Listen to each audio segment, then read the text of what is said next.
is it Thelma or is it Louise? And they're just both wonderful. I think it's a tie. I think they reciprocate one another, they go back and forth. The chemistry, the dynamic, they're so wonderful in this movie. The other superstar is the cinematography in this film. These slides do no justice, but just a brilliant work by Biddle.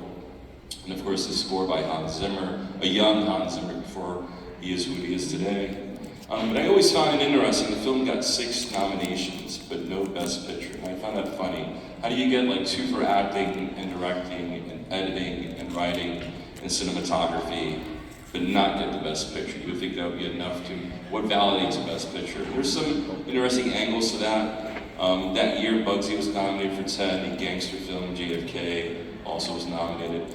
The Prince of Tides took the spot for Best Picture, even though directed by a woman.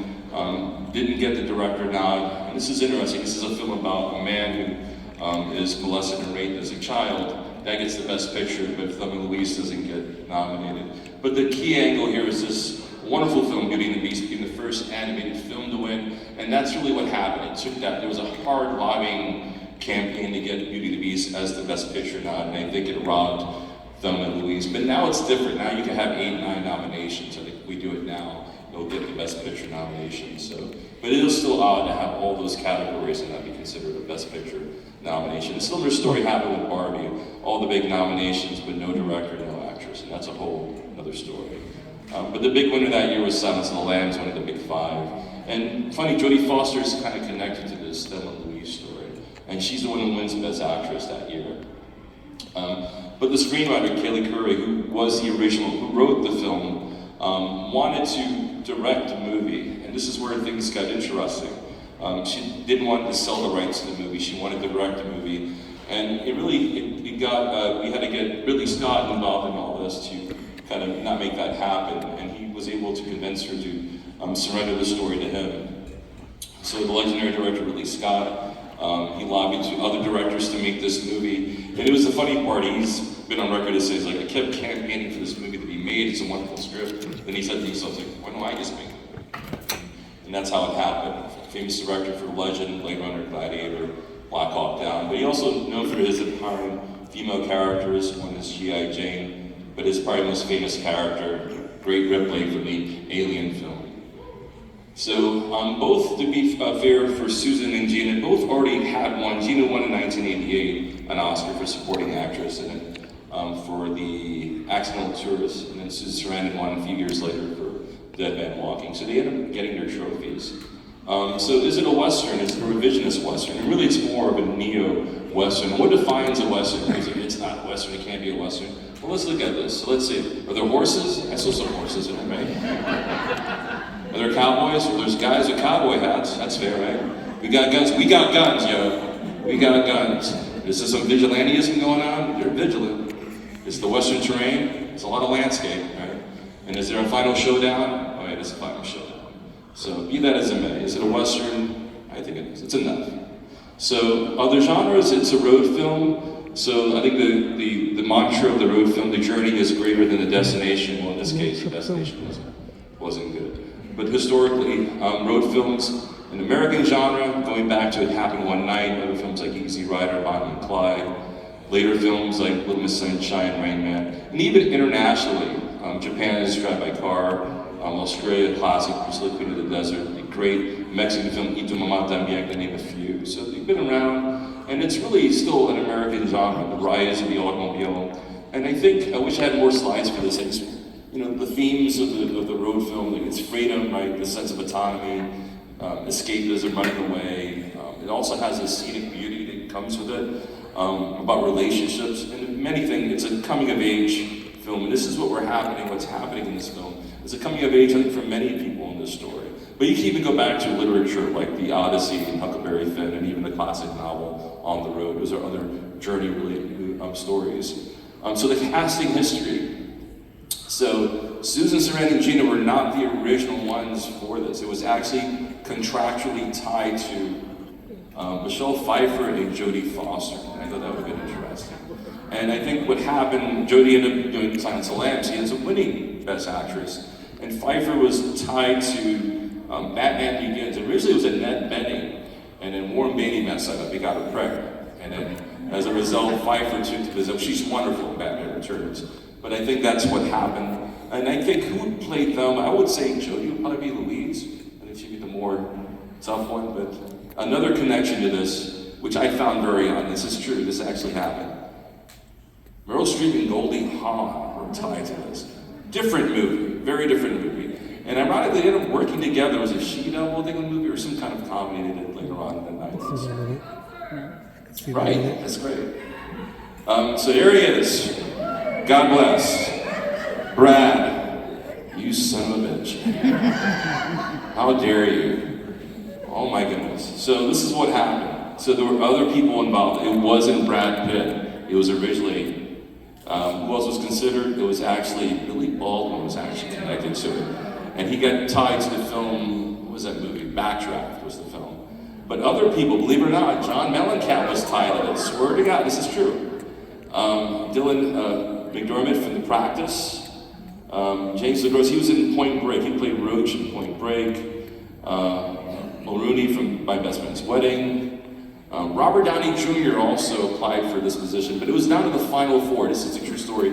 These four, the next four actors were actually came on stage and auditioned, or the room and auditioned with Gina Davis. One was this guy, Grant Show from Melrose Place. Never watched it.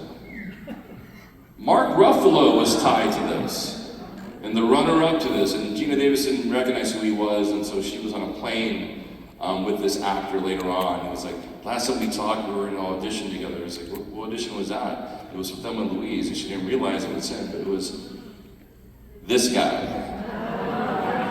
George Clooney almost had it. And the reason why it didn't happen, because Gina was like, look, I'm not one making any decisions, but yo, I'm just saying, I'm alright with this. So that's how it went down. New Star is born, and the rest is history. Hollywood is six packs.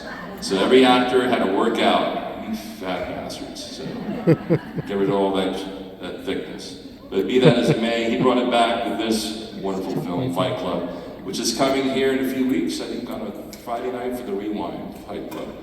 So the stage troupe, never knew that. I didn't know this so much later. I didn't realize he's in the credits, but Jason Midday from Chicago PD, he used to stage trooper. And you can't tell from his voice, he was in a car accident in '99, that raspy voice he has now. That was a consequence of that accident, but he was very young in this movie. So the post-impact of the film, of course, the theories of feminism, and especially in academia, especially third-wave feminism in the 1990s, and also the idea of the concept of sexual violence, power, patriarchal power, breaking the norms. But the film has been demonized or called man-hating, and this is something I want to just point this out. I mean, yes, is it man-hating? I don't know. I mean, rape, harassment, domestic abuse, deception, misogyny. These are just bad things. And you're just talking about these bad things. But are there a few good men in this movie though? I think there's some. You can make an argument, right, for Jimmy, boyfriend Jimmy. But that's not the best way of proposing, my friend. You should propose a while ago, right? Don't wait when you think you're gonna lose it. So is it married to salvation? So Louise had every right to, like, come on, you want to marry me? You bastard, really? And then Harvey Keitel, Detective Hal. This was his comeback film. He was actually nominated that year for the film Bugsy. He was a rising star in the 70s, but I don't know, the films he chose in the 80s didn't succeed well, but in the 90s there was a resurgence. But he's also this archetype of the tough guy. He's played the crooked cop, he's played a pimp, he's played the mob. And later on, both him and Madison worked together in the film Reservoir Dogs, a film that's also filled with the irony of a film that's very masculine, but these two characters become kind of these sympathetical figures to Thelma and Louise. So the final scene, go, are you sure? Yeah. And this is really, no one was expecting this part. Even myself, I didn't foresee the ending to end the way it did. And the holding of the hands, the farewell kiss, and the final tragic climax. And there's always been controversy about the suicide angle, and was it the only way out? And I don't want to make this debate about this, but it's what makes it symbolic to the film. Maybe the death is beyond that. It's beyond us. It's beyond the narrative. It's about really the history of feminine identity through history. They become this kind of cinematic martyrdom. We talk about them at Louise. the ubiquity of that. We know that their fate is a tragic fate. So the post-history, especially in the 21st century, is also the pre-Me Too movement. And really the film is one of the first to really explore these very difficult conversations, especially about femininity. Even back then, it was trailblazer at the time. And then one of the key things that relationship is the mystery of Texas, what happened in Texas. And we have a greater understanding near the end about Louise's other agony, the universal struggle. Why did she react the way she did? And this is beyond something else. And this is one of the most controversial parts of the story, but it's also a story that's been part of the angle from the people who have debated about, of why did she do it. And but the cultural impact of the film, no one knew what was going to happen. No one thought of this film becoming this kind of this pretentious film about feminine identity, because it was really a story about friendship. It's a story about trauma, about mistakes, about running away from the past, letting go. It's a story about closure. And I think what's interesting about how the film, considering it's a film that ends tragically in a suicide, is how they reciprocate that moment, right, with the photo flying out of the car, and you have this unusual optimism about the story. It doesn't feel as pessimistic, even though there's a very tragic ending. And also, someone I didn't mention in the audience. Is it the first selfie? I think so. So an optimistic image to an ongoing struggle. And really a film that examines and continues to try to examine the empowerment of feminine identity. And I think it's fair game to say that, this was a very difficult lecture for me, because I feel like I'm mansplaining something that I don't really know much about. So it's not lost on me, I really know what I'm talking about, but I really don't. And I think this is a film that, I think it's also interesting, I don't think it's by accident that the Western is a very masculine story, and using these feminine angles in a genre that's been historically masculine in nature. I know that's a wonderful juxtaposition. Thank you guys. If you guys have any questions? Hector.